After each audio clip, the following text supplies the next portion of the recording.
Assalamu alaikum wa rahmatullah wa marhaba bilqa' al-muslimin. Abdelmajid Tebboune, donc le président algérien, a entrepris sa visite en Russie ces derniers jours. Il a participé donc au Forum international économique de Saint-Pétersbourg en compagnie du président russe.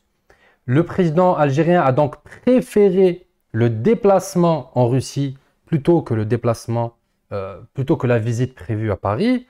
Ce qui veut dire énormément de choses, que ce soit pour la stabilité régionale, mais également pour les relations entre l'Occident et l'Algérie. Dans cette vidéo, donc, on va faire une analyse de cette visite de Abdelmajid Tebboune en Russie. Également, la seconde information concerne l'information de la base russe à Tindouf, qui sert de camp d'entraînement à des terroristes chiites du Hezbollah et du Polisario. Cette information a été révélée par un journaliste d'une radio française ces derniers jours. Ces deux informations, donc la visite de Abdelmajid Tebboune en Russie et donc ce camp d'entraînement russe chiite, russo-chiite, même russo-chiite algérien à Tindouf, à la frontière marocaine, traduit de la mondialisation des tensions et du conflit en Afrique du Nord, au Sahel et plus largement, on va dire, aux frontières sud des États maghrébins. La situation est grave. Moi, en tant qu'expert géopolitique, en tant que journaliste amateur, je vous informe plusieurs fois par semaine sur les développements de la situation en toute neutralité, avec pour seul objectif le développement économique du Maroc et de l'Afrique du Nord. Le développement économique de la région passe par la stabilité, passe par des relations apaisées entre les États, et c'est l'objectif qui nous anime. Si vous êtes comme moi attaché à ces sujets et à ces actualités, n'hésitez pas à vous abonner, à liker et à partager. C'est ce qui m'aide à grandir ainsi que ma chaîne. Barakallahu fikum. Le président algérien, donc Abdelmajid Tebboune, et son homologue russe se sont rencontrés le 15 juin à Moscou lors d'une visite d'État, qualifiée comme visite d'État par les journalistes algériens. Cette visite vise donc à mettre en avant l'image d'une Russie toujours convoitée par les États du monde, par les États du Sud, contre l'Occident, et celle d'une Algérie engagée sur le front diplomatique. Les deux dirigeants ont officialisé un partenariat stratégique, signant une déclaration renouvelant l'accord similaire conclu en 2001.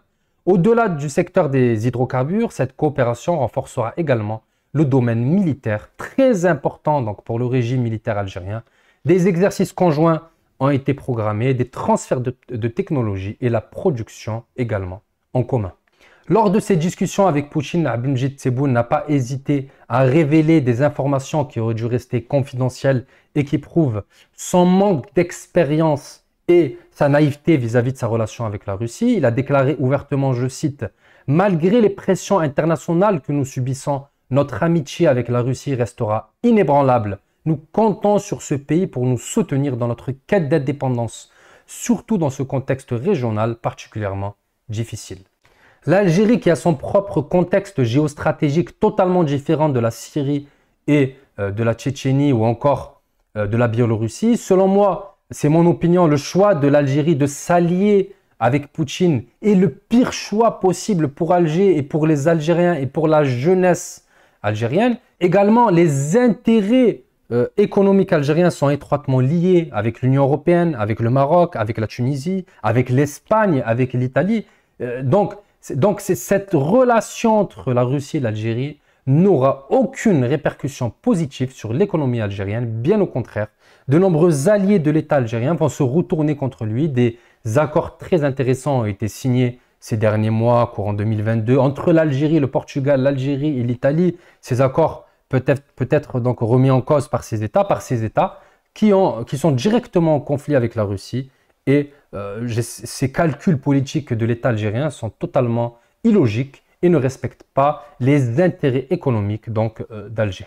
Donc c'est une Algérie faible politiquement, avec des dirigeants qui n'ont absolument aucune culture géopolitique et géostratégique, qui sont remis à Moscou pour la défense de leur intégrité. La situation donc diplomatique est très inquiétante.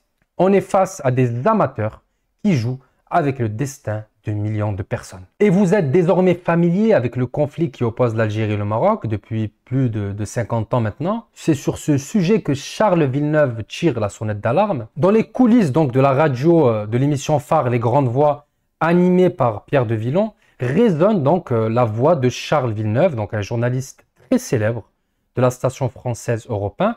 Aujourd'hui, il se penche sur les tensions qui embrasent les relations entre la France et l'Algérie, faisant une révélation d'une importance capitale. La Russie prévoit d'établir une base militaire à Tindouf pour entraîner les milices terroristes du Polisario. Mais quel est donc le but de cette base militaire à Tindouf? Interroge Charles Villeneuve d'un ton grave.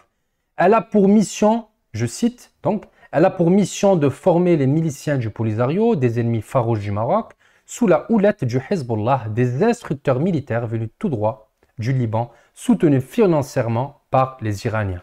Tout cela donc, que ce soit pour les autorités marocaines qui tirent la sonnette d'alarme depuis plusieurs années, mais également aujourd'hui donc pour des observateurs européens, tout cela risque de dégénérer en un conflit direct mondialisé entre le Maroc et l'Algérie. Dans ce théâtre des absurdités algériennes, la conclusion est inévitable. L'Algérie, ballottée par des amateurs qui jouent avec le destin de millions de personnes, doit faire face à une réalité implacable. Les conséquences des erreurs diplomatiques du président Tebboune ne tarderont pas à se faire sentir.